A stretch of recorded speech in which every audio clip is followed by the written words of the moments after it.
verdade sobre a idolatria.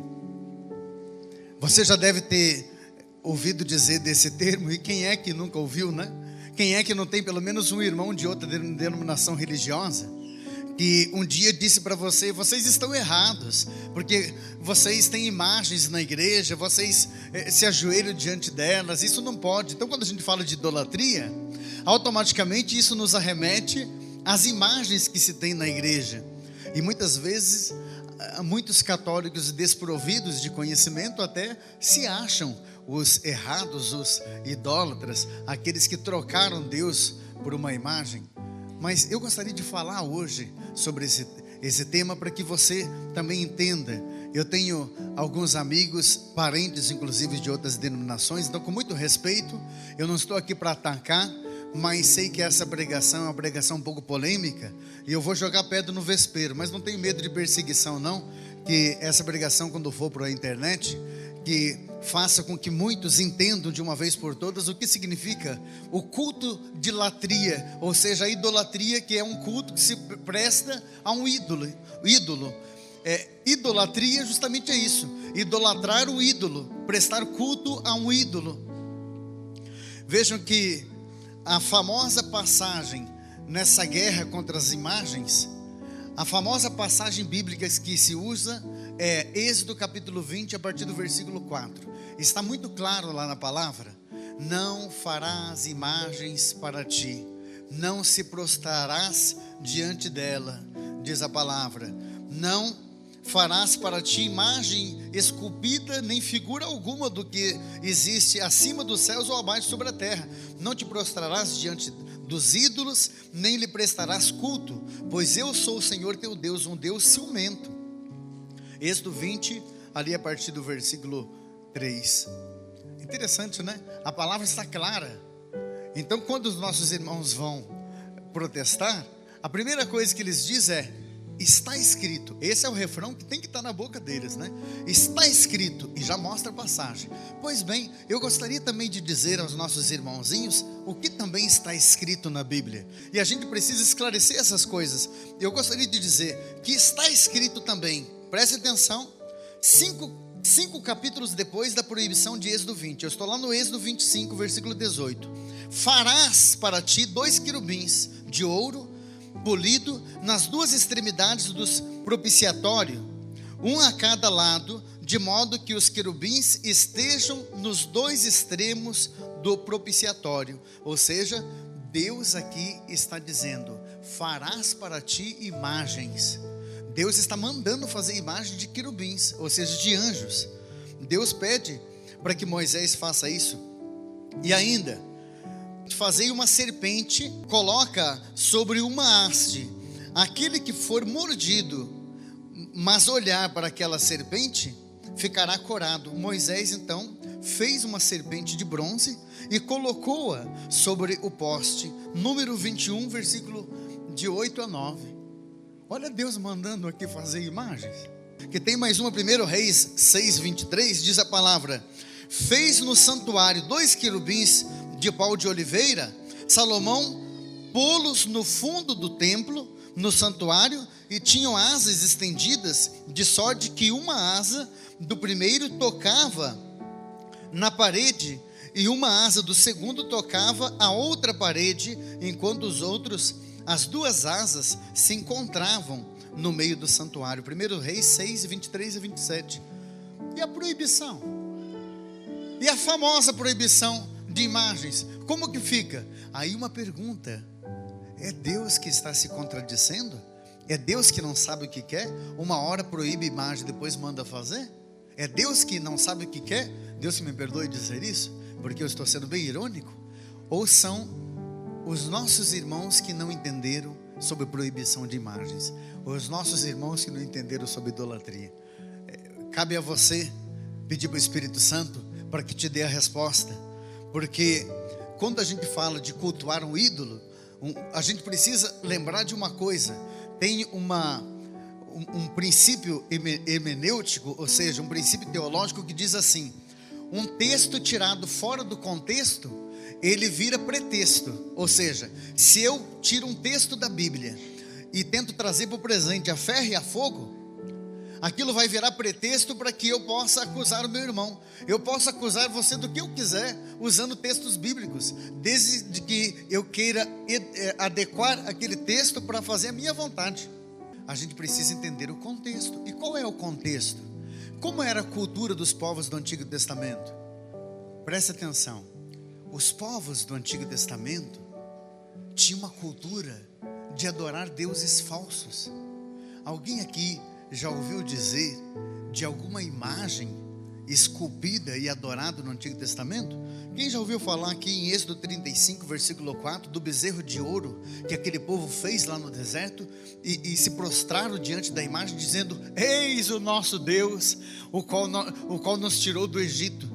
Quando Deus proíbe fazer imagem, Deus não quer que aquele povo, ao olhar para a imagem, entenda que é a imagem que os curava, é a imagem que os libertava, era a imagem, o Deus deles. Deus não queria que o povo pensasse assim.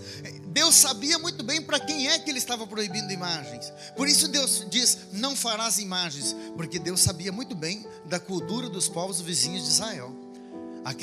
Os povos vizinhos de Israel adoravam vários deuses: o Deus dos cananeus, o Deus Baal.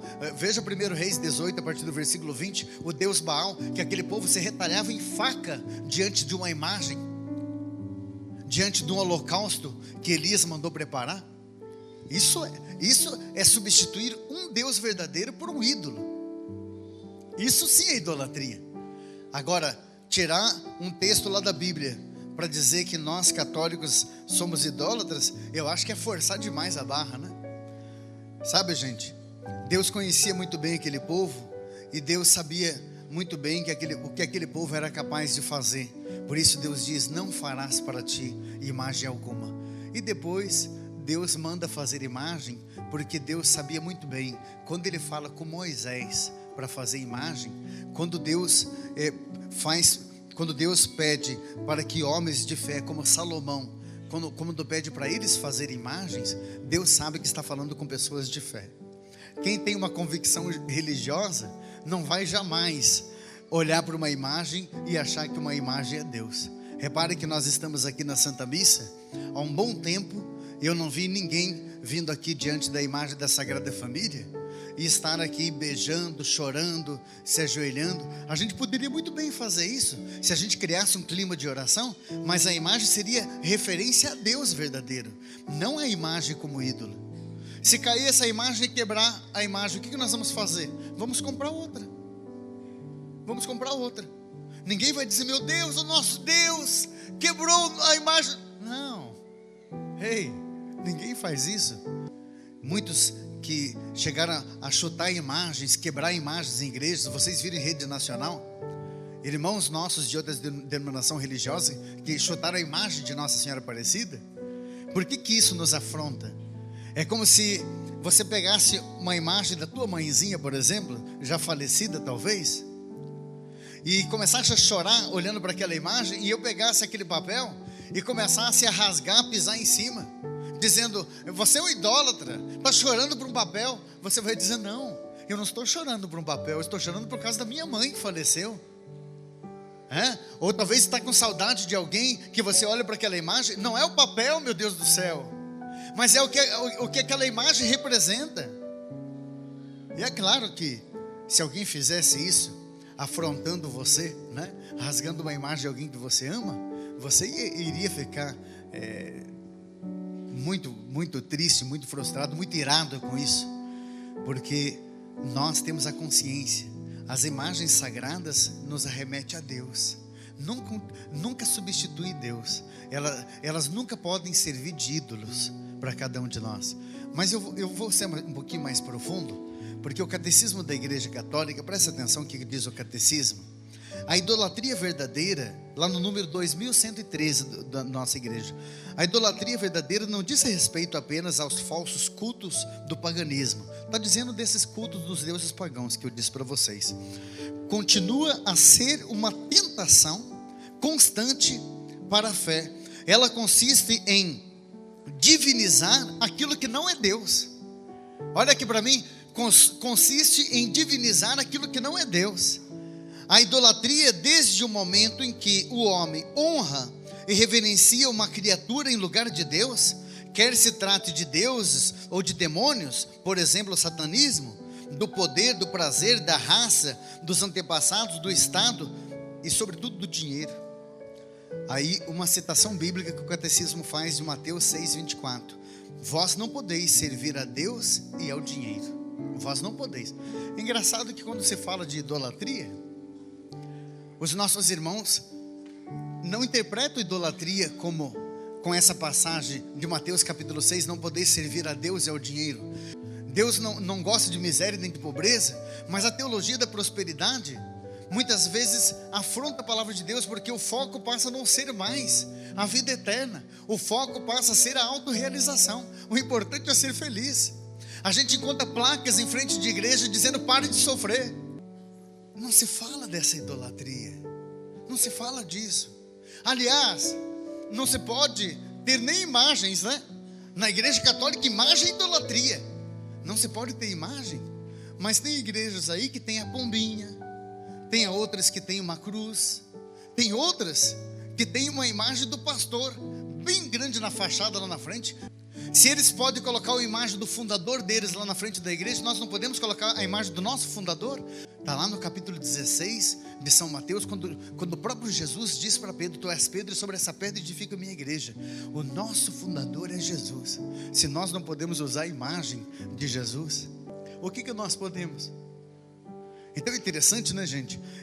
Eu gostaria de falar dessa idolatria moderna que hoje a gente vê que muitos vivem, que é a idolatria do dinheiro.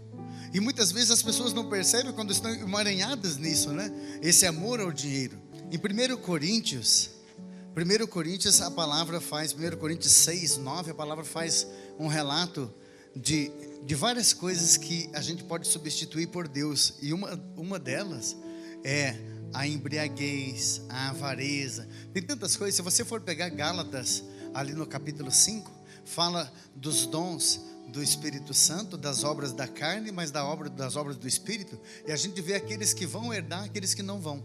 Tudo aquilo que, preste atenção no que eu vou dizer, tudo aquilo que substitui Deus é idolatria. Tudo que substitui Deus por alguma coisa, né? Tem gente que substitui Deus por um bem material.